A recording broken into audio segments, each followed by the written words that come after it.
അടുത്തതായി വയനാട് മണ്ഡലത്തിൽ കുറിച്ച് പറയുകയാണെങ്കിൽ വയനാട് ലോക്സഭാ ഉപതെരഞ്ഞെടുപ്പിന്റെ വോട്ടെണ്ണൽ രാവിലെ 8 മണിക്ക് ആരംഭിച്ചിരുന്നു. 64.71 ആണ് പോളിംഗ് ശതമാനം.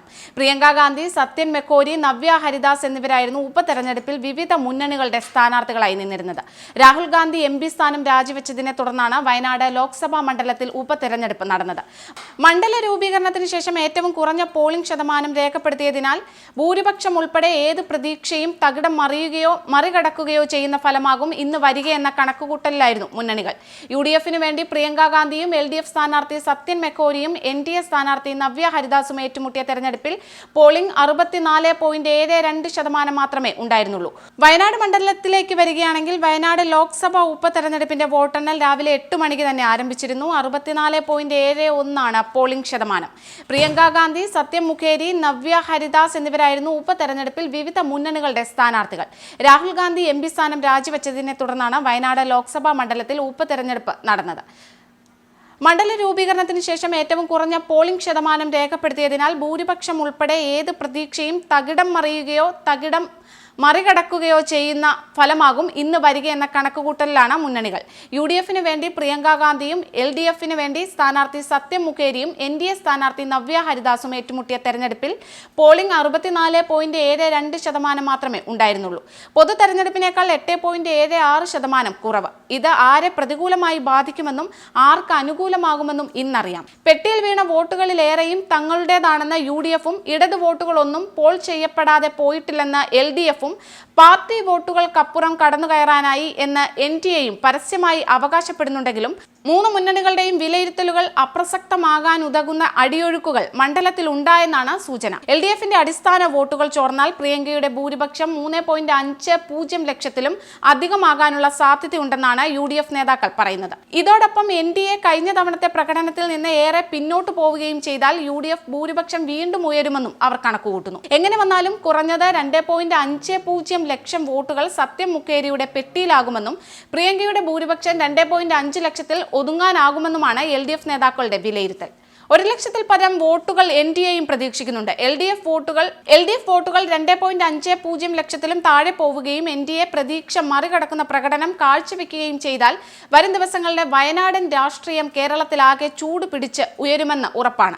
2019-ൽ രാഹുൽ ഗാന്ധി ആദ്യമായി മത്സരിച്ചപ്പോൾ 80.33% പോളിംഗ്. 2024-ൽ ഇത് 73.48% കുറഞ്ഞു. ഇക്കുറി മാനന്തവാടി, ബത്തേരി, കൽപ്പറ്റ, തിരുവമ്പാടി, ഏറനാട്, നിലമ്പൂർ, വണ്ടൂർ നിയോജക മണ്ഡലങ്ങളിലായി 14,71,742 പേർക്കായിരുന്നു വോട്ടവകാശം. ഇതിൽ 9,52,543 പേർ മാത്രമേ വോട്ട് ചെയ്തുള്ളൂ. അടുത്തതായി വയനാട് നിൽക്കുന്ന വോട്ടർമാരെ കുറിച്ചിട്ട് ഒരു ബ്രീഫ് ഐഡിയ ആണ് തരാൻ പോകുന്നത്. അതിൽ പ്രിയങ്ക ഗാന്ധി പോളിംഗ് ശതമാനം കുറഞ്ഞെങ്കിലും പ്രിയങ്ക ഗാന്ധിക്ക് വൻ ഭൂരിപക്ഷം ലഭിക്കുമെന്നാണ് UDF-ന്റെ കണക്കുകൂട്ടൽ. പോൾ ചെയ്യാത്ത വോട്ടുകളിൽ അധികവും LDF, NDA വോട്ടുകളാണെന്നാണ് UDF നേതൃത്വം പറയുന്നത്. പ്രിയങ്ക ഗാന്ധിക്ക് മികച്ച ഭൂരിപക്ഷമാണ് UDF കേന്ദ്രങ്ങൾ പ്രതീക്ഷിക്കുന്നത്. രാഹുൽ ഗാന്ധിക്ക് ഏപ്രിലിൽ നടന്ന പൊതു തെരഞ്ഞെടുപ്പിൽ ലഭിച്ചതിനേക്കാൾ ഭൂരിപക്ഷം ഇത്തവണ പ്രിയങ്കയ്ക്ക് ലഭിക്കുമെന്ന ഉറപ്പിലാണ് നേതാക്കൾ. മണ്ഡലത്തിലെ 7 നിയമസഭാ മണ്ഡലങ്ങളിലും വോട്ടുകൾ വർദ്ധിക്കുമെന്നും UDF പറയുന്നു. 2019-ൽ 4,31,770, 2024-ൽ 3,64,422 വോട്ടുകളായിരുന്നു രാഹുൽ ഗാന്ധിയുടെ ഭൂരിപക്ഷം. എന്നാൽ വയനാട്ടിൽ ഇപ്പോൾ ലീഡ് ചെയ്യുന്നത് പ്രിയങ്ക ഗാന്ധിയാണ്. 54,018 വോട്ടിനാണ് പ്രിയങ്ക ഗാന്ധി വയനാട്ടിൽ ലീഡ് ചെയ്യുന്നത്. അടുത്തതായി LDF സ്ഥാനാർത്ഥി സത്യൻ മുഖേരിയാണ്. വിജയപ്രതീക്ഷയിൽ തന്നെയാണ് LDF-ഉം. ഈ തെരഞ്ഞെടുപ്പിലെ രാഷ്ട്രീയ പ്രശ്നങ്ങൾ അവസാന നിമിഷം വരെ LDF ജനങ്ങളെ ബോധിപ്പിച്ചതായി നേതൃത്വം അറിയിച്ചിരുന്നു. അടിച്ചേൽപ്പിച്ച തിരഞ്ഞെടുപ്പായിരുന്നു ഇത്. അതിനാൽ UDF-നോടുള്ള നിസ്സംഗത പ്രചരണം തീരുന്നതുവരെ ഉണ്ടായിരുന്നു. പൊതു തെരഞ്ഞെടുപ്പിൽ LDF സ്ഥാനാർത്ഥി CPI ദേശീയ നിർവാഹക സമിതി അംഗം ആനി രാജയ്ക്ക് 2,83,023 വോട്ടുകളാണ് കിട്ടിയിരുന്നത്. സത്യൻ മുഖേരിക്ക് ഇത് നിലനിർത്താനാകുമെന്നാണ് അവകാശവാദം LDF ഉന്നയിക്കുന്നത്. അടുത്തതായി NDA സ്ഥാനാർത്ഥി നവ്യ ഹരിദാസ് ആണ്. വയനാട്ടിലെ നീറുന്ന പ്രശ്നങ്ങൾ NDA ജനങ്ങളിൽ എത്തിച്ചതിന്റെ പ്രതിഫലനം വോട്ടായി മാറുമെന്നാണ് NDA നേതൃത്വം പറയുന്നത്. കഴിഞ്ഞ തെരഞ്ഞെടുപ്പിൽ BJP സംസ്ഥാന അധ്യക്ഷൻ K സുരേന്ദ്രനായിരുന്നു NDA സ്ഥാനാർത്ഥിയായിരുന്നത്. 1,41,045 വോട്ട് ലഭിച്ചിരുന്നു. ഇത്തവണ നവ്യ ഹരിദാസ് ആണ് NDA സ്ഥാനാർത്ഥിയായി വയനാട്ടിൽ നിൽക്കുന്നത്. ചേലക്കര മണ്ഡലത്തിൽ CPM-നെ തകർത്ത ചരിത്രം തിരുത്തി എഴുതുമെന്ന ആത്മവിശ്വാസത്തിലാണ് UDF സ്ഥാനാർത്ഥി രമ്യ ഹരിദാസ്. കഴിഞ്ഞ കുറെ വർഷങ്ങളായി ചേലക്കര വികസനത്തിൽ വളരെ പിന്നിലാണ്. യുവാക്കളോടും സ്ത്രീകളോടും ഞങ്ങൾ ഇടപഴകുന്നതിൽ അവർക്കുണ്ടായ പരാതികളും ഇവിടെ UDF അധികാരത്തിൽ വരുന്നതിനോടുള്ള അവരുടെ നല്ല പ്രതികരണവും വോട്ടർമാരുടെ അതൃപ്തിയുടെ തെളിവാണ്. ഇത് ഉപതെരഞ്ഞെടുപ്പിൽ പ്രതിഫലിക്കും.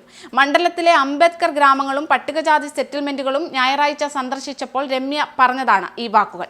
ശരിയായ റോഡിന്റെ അഭാവവും കുടിവെള്ളക്ഷാമവുമാണ് മിക്കവരും നമ്മുടെ മുന്നിൽ ഉന്നയിക്കുന്ന പ്രധാന പ്രശ്നങ്ങൾ. ഈ പ്രശ്നങ്ങളെല്ലാം പരിഹരിക്കുമെന്ന് അവർ ഉറപ്പ് നൽകിയിരിക്കുകയും ചെയ്തിരുന്നു. LDF സ്ഥാനാർത്ഥി UR പ്രദീപ് മേഖലയിലെ തിരഞ്ഞെടുപ്പ് കൺവെൻഷനുകളിൽ പങ്കെടുത്തിരുന്നു. വടക്കുംതറയിൽ ഞായറാഴ്ച സമ്മേളനത്തിന്റെ അവസാന നിമിഷം ക്രമീകരണങ്ങൾ ഉറപ്പാക്കുന്ന തിരക്കിലായിരുന്നു പാർട്ടി പ്രവർത്തകർ. 2016 നിയമസഭാ തെരഞ്ഞെടുപ്പിൽ ചേലക്കരയിൽ നിന്ന് 10,200 വോട്ടിന്റെ ഭൂരിപക്ഷത്തിൽ വിജയിച്ച UR പ്രദീപ് തന്റെ വശ്യമായ പുഞ്ചിരിയോടെ തന്റെ പ്രകടനം ആവർത്തിക്കാൻ നോക്കുകയാണ്. ഇത്തവണ മാർജിൻ ഇരട്ടിയാക്കുമെന്ന ആത്മവിശ്വാസത്തിലാണ് UR പ്രദീപ്. വർഗീയതയ്ക്കും ഫാസിസത്തിനുമെതിരെയാണ് പോരാട്ടമെന്ന് ചേലക്കരയിലെ ജനങ്ങൾക്കറിയാം. ഇത്തരം പ്രശ്നങ്ങൾക്കെതിരെ CPM-ന് ഉറച്ചു നിൽക്കാൻ കഴിയുമെന്ന് അവർക്കറിയാം. പ്രദീപ് കഴിഞ്ഞ ദിവസം വ്യക്തമാക്കിയത് ഇങ്ങനെയായിരുന്നു. ഒക്ടോബർ 25-ന് പ്രദീപിന്റെ തിരഞ്ഞെടുപ്പ് പ്രചരണത്തിനിടെ മുഖ്യമന്ത്രി പിണറായി വിജയൻ വോട്ടർമാരെ അഭിസംബോധന ചെയ്യുകയും ചെയ്തിരുന്നു. BJP സ്ഥാനാർത്ഥി K ബാലകൃഷ്ണന്റെ പ്രചരണവും ഇത്തവണ ഏറെ പ്രകടമാണ്. തൃശൂർ ലോക്സഭാ സീറ്റിൽ പാർട്ടിയുടെ അപ്രതീക്ഷിത വിജയമാണ് ചേലക്കരയിൽ അടയാളപ്പെടുത്താൻ പാർട്ടിയും സ്ഥാനാർത്ഥിയും ലക്ഷ്യമിടുന്നത്. കേന്ദ്ര സഹമന്ത്രിയും തൃശൂർ MP-യുമായ സുരേഷ് ഗോപി തിങ്കളാഴ്ച ചേലക്കരയിൽ തന്റെ പ്രചരണത്തിൽ പങ്കെടുക്കുകയും ചെയ്തിരുന്നു. പാർട്ടി പ്രവർത്തകർക്ക് ഊർജം പകരാനും ജനപ്രീതി നേടാനും ശ്രമിക്കുകയായിരുന്നു സുരേഷ് ഗോപി ഇതിലൂടെ.